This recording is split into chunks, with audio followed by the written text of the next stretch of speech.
l'engagement politique de Nicolas Sarkozy remonte à de nombreuses années.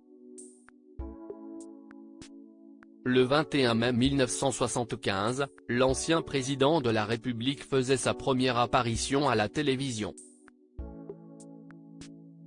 Alors qu'il célèbre, ce dimanche 28 janvier, ses 69 ans, s'y est-il l'occasion pour découvrir ou redécouvrir cette séquence télévisuelle.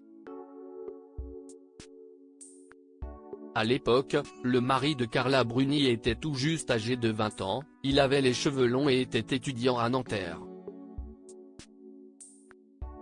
Militant à l'Union des démocrates pour la République, l'UDE, il expliquait pourquoi il avait souhaité adhérer à ce parti. En tant que jeune militant en politique, il déclarait, face caméra, « J'ai pas connu 1940, j'ai pas connu 1958, j'ai même pas connu 1968 et pourtant je suis à l'UDE. » Avant de poursuivre, parce que je voulais participer à l'effort de construction de la société de demain parce que j'estimais que, nous ayant donné le droit de vote, nous les jeunes, nous n'avions pas le droit de participer à la construction de cette société où nous allons vivre.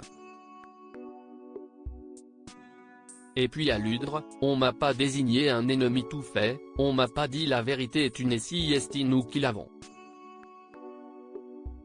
On m'a simplement dit, pour construire cette société de demain, il fallait l'effort de tous et la participation de tous. Voilà pourquoi je suis à l'UDRE. Nicolas Sarkozy, ces femmes qui ont marqué sa vie et Louis Sarkozy, dans les pas de son père ? Le 30 mai prochain, Louis Sarkozy sortira un nouveau livre intitulé Napoleon's Library, The Emperor, His Books and Their Influence on the Napoleonic Era.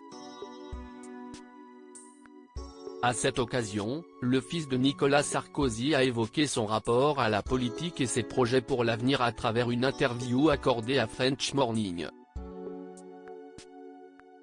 Reconnaissant la chose tentante et inspirante, Louis Sarkozy avait toutefois fait savoir que l'heure n'était pas encore à la politique.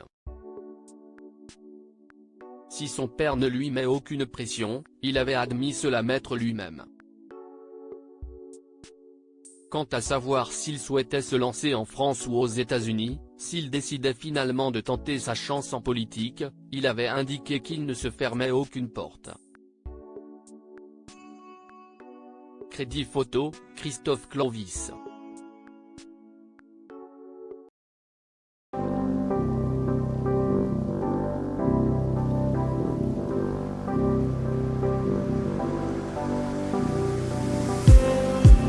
Just need